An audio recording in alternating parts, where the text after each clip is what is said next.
एक शहर में एक आदमी रहता था। वह किसी को आगे अगर बढ़ता देख लेता तो उसके अंदर जलन सी भावना हो जाती थी। वो किसी को सुख सुविधाएं देखकर जलने लगता। वो सभी से परेशान रहता था कि लोग आगे क्यों बढ़ रहे हैं और वो क्यों नहीं बढ़ पा रहा है। यही सब भाव उसके अंदर आने लगते और खुद ब खुद परेशान होकर इधर उधर व्याकुल हो जाता और पागलों की तरह लड़ाई करने लगता। उसके घर वाले भी इस गलती को लेकर बहुत परेशान थे। कई बार उसको तांत्रिक के पास दिखाया गया लेकिन उसका उसके ऊपर कोई असर नहीं हो रहा था। वो वही हरकतें एक दिन वो रास्ते रास्ते जा रहा था कि उसकी नज़र एक जगह पड़ी जहाँ बहुत भीड़ लगी हुई थी। एक ब्राह्मण देवता बैठे उपदेश दे रहे थे। वो भीड़ को चीरता हुआ वहाँ पहुँचा और उनके चरणों में बैठकर बहुत तेजी से रोने लगा। तो ब्राह्मण देवता ने उसे ध्यान से देखा और वो बोला, हे ब्राह्मण देवता, मेरी मदद कीजिए, मैं बहुत परेशान हूँ। उसने अपनी सारी तकलीफ ब्राह्मण देवता को बताया। सभी लोग ध्यान से सुन रहे थे।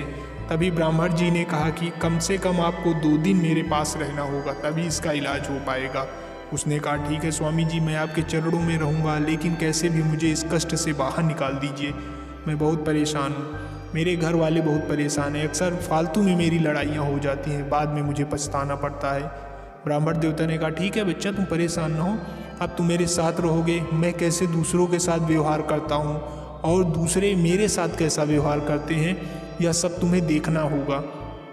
उसने कहा, ठीक है स्वामी जी, मैं आपके साथ रहूँगा, मैं देखूँगा। उसी बीच स्वामी जी को कई लोग मिले। कई लोगों के साथ व्यवहार इतने अजीब तरीके के थे जैसे कि वो देखकर आग बबूला हो जाए, लेकिन स्वामी जी एकदम शांत। कुछ लोगों ने स्वामी जी को गाली दी, कुछ लोगों ने उन्हें मारने की धमकी दी, लेकिन स्वामी जी के मुख में एक भी शब्द उनके लिए नहीं थे। वो मुस्कुरा रहे थे, हंस रहे थे और वो आज गुस्सा हो रहा था। यह सब देखकर वो एकदम चकित हो गया। उसने तुरंत स्वामी जी से पूछा, आप मुझे बताइए कि आपको वो उल्टा सीधा कह रहा था, आपने उसको एक जवाब तक नहीं दिया। आपको गुस्सा नहीं आती है? आप नाराज़ नहीं हो सकते हो? आप उनको मार भी सकते हो। आपने कैसे सब सहन कर लिया है? मैं होता तो इनको काट कर फेंक देता। इतना बुरा भला कहकर चला गया है और आप शांत थे। धिक्कार है आपके ऊपर, आपकी शक्ति के ऊपर, आपकी ताकत के ऊपर। ब्राह्मण देवता बहुत तेज से खिलखिलाकर हंसने लगे और बोले, अरे छोड़ो इसको, मैं तुम्हें एक काम की बात बताता हूँ। जानते हो, यह दिन तुम्हारा आखिरी है। कल तुम सूरज को दोबारा नहीं देख पाओगे। कल तुम्हारा अंतिम दिन है। अब जो तुम करना चाहो तो कर सकते हो। वो एकदम घबरा गया। उसके कुछ समझ में नहीं आ रहा था कि वो अब क्या करे। इतना सुनते ही उसके पैरों के नीचे से जमीन खिसक गई। धड़ाक से जमीन में गिर गया और तेजी तेजी से रोने लगा। उसको कुछ समझ में नहीं आ रहा था कि वो क्या करे, किससे मिले। अब वो यही सब सोचते सोचते तेजी तेजी से अपना सिर पीट कर रोने लगा। वो वहाँ से उठा और भागता हुआ अपने घर गया। आज एकदम बदला हुआ था। सबको पकड़कर तेजी से रोने लगा। जिससे उसने लड़ाई की थी सबके घर जा जा करके गलतियाँ मानी और जिसके पास जो धन था गरीबों में बांटने लगा। पूजा पाठ करने लगा। सबको जीवन का महत्व समझाने लगा। वह सबके साथ प्यार से रहा और पता नहीं कब उसकी आंख लग गई और वो सो गया। जब उसकी आंख खुली तो सुबह के 8 बजे थे, लेकिन उसकी मौत अभी तक नहीं हुई थी। तो फिर वो दौड़ता हुआ स्वामी जी के पास गया। वह स्वामी जी से बहुत गुस्सा हुआ और बोला, आपने कहा था कि कल मेरी मौत हो जाएगी, लेकिन अभी तक मेरी मौत नहीं हुई है। क्या मजाक बना के रखा है? स्वामी जी ने कहा, ठहरो बच्चा, ठहरो, बैठो तो सही, फिर बताता हूँ आपको कि आपकी मौत क्यों नहीं हुई। स्वामी जी ने कहा कि यह सब तो मैं नहीं बता सकता कि मौत कब होगी कब नहीं होगी। मैंने तो एक परीक्षा ली थी तुम्हें समझाने के लिए, इसीलिए ये तुम्हें बताया था। मुझे समझाने के लिए? वह आश्चर्यचकित स्वामी जी को देखने लगा। ब्राह्मण देवता ने कहा, अब बताओ, तुमने कल से आज तक लोगों के साथ किस तरह का व्यवहार किया है? उसने कहा, मैंने किसी के साथ कल से लड़ाई नहीं की, सभी के साथ प्यार से रहा। जिससे मैंने गलती की थी उससे माफ़ी मांग ली और सबको प्यार की बात सिखाया। जो कुछ हमारे पास धन था वो गरीब लोगों को दे दिया ताकि मेरी आत्मा को शांति मिल सके। स्वामी जी उसको गौर से सुन रहे थे।